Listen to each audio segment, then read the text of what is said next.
Alright, so SCS has been busy again. We've got new info about the Benelux Rework, some interesting hints around update 1.59, new content coming to ATS, and even some behind-the-scenes stuff. So yeah, quite a mix today. Some of it looks really solid, and some of it might make you wonder what exactly they're focusing on right now. So let's go through everything and see what's actually going on. And if you want to stay up to date with everything happening in ETS2 and ATS, make sure to subscribe, because today there's actually a lot to talk about, and SCS dropped quite a few interesting things again. Let's start with ETS2 and something that keeps coming back like a boomerang, the Benelux Rework. But this time, they focused specifically on truck stops and gas stations, and honestly, it's no longer just throw in a new texture and call it a day. You can clearly see they're trying to match these locations to real life and make them feel more unique. The Netherlands, for example, is presented as very organized, modern, and well-designed.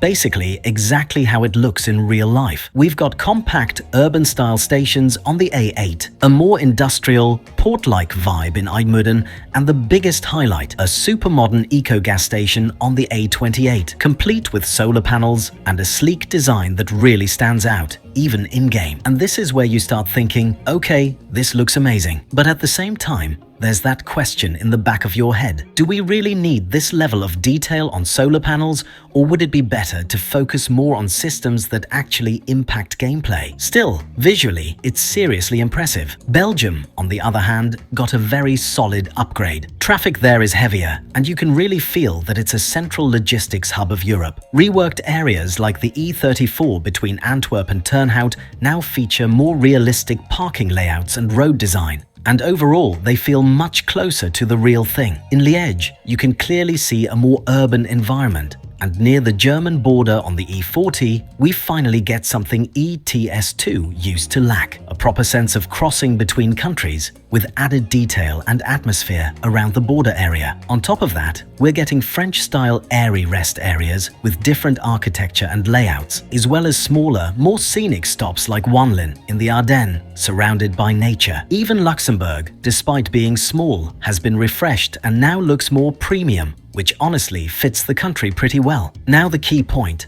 looking at how much they've already shown and how advanced this project seems, there's a very real chance that the Benelux Rework could arrive with update 1.59. This doesn't look like early-stage development anymore.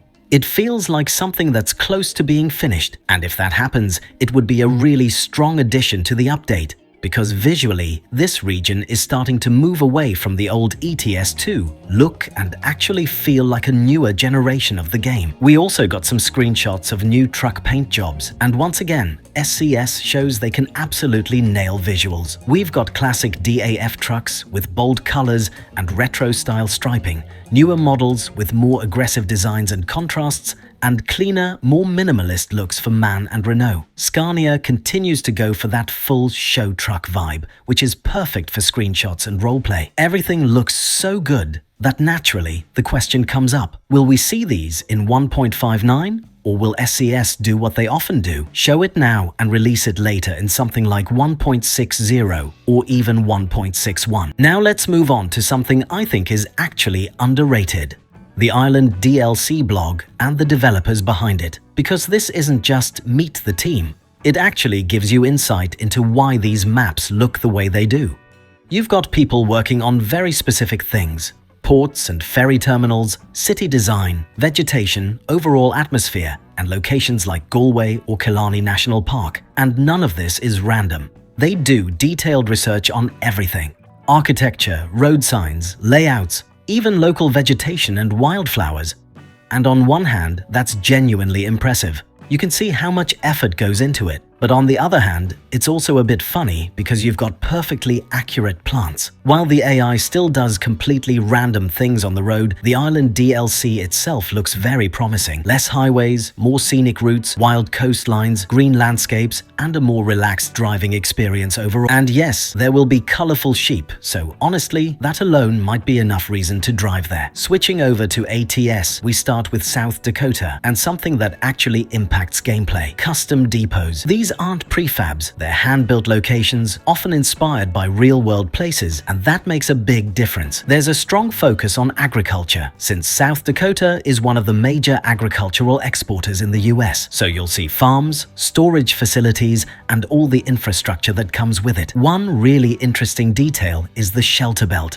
Lines of trees planted back in the 1930s to reduce wind and protect soil from erosion. It might sound like a small detail, but when you're driving through those wide open areas and you see these tree lines, it really adds to the immersion. You've also got the Black Hills region, which is more mountainous and forested, completely changing the driving vibe. A quarry in Sioux Falls located right inside the city, and classic grain elevators that are basically icons of American roads. Then we've got Illinois, where we finally saw a gameplay preview. And this is exactly what players like. You start in open farmland, drive through smaller towns, and gradually the environment builds up until you enter Chicago. And Chicago actually looks really solid, dense, busy, and full of that big city atmosphere. Finally, let's talk about Update 1.59 and one of the most interesting additions: the Volvo Trucks Experience Center in Gothenburg. This isn't just some random location, it's a real test facility, recreated almost one-to-one. You've got a dedicated track with curves, elevation changes, different surfaces,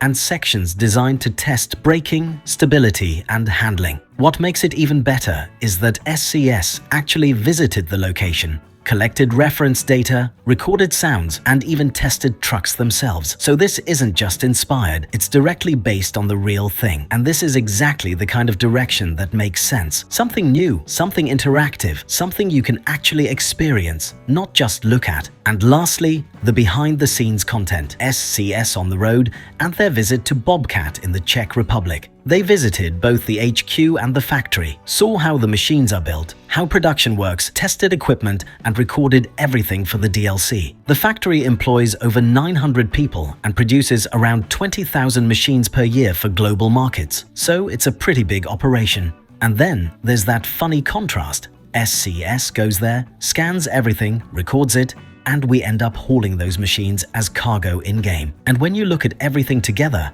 one thing becomes clear. SCS is developing the game in many different directions at once, just not always the ones players are waiting for the most. On one side, we have huge visual improvements. Benelux is starting to look like a completely new map.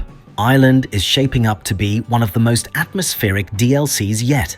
And the level of detail in environments and infrastructure is higher than ever. On the other side, ATS is clearly pushing more towards gameplay and variety, with custom depots and more diverse regions that actually change how the game feels to play. But even with all of that, there's still one big question: what's next? Update 1.59 is shaping up to be a strong one, and there's a good chance we'll see both the Benelux Rework and the Volvo Experience Center in it. But there may still be more that SCS hasn't revealed yet, and that's the most interesting part. This isn't the end of new content. It actually feels like just the beginning. Let me know in the comments what you think. Graphics or gameplay, what matters more to you, and what you're most excited for. Don't forget to subscribe, drop a like, and I'll see you in the next one.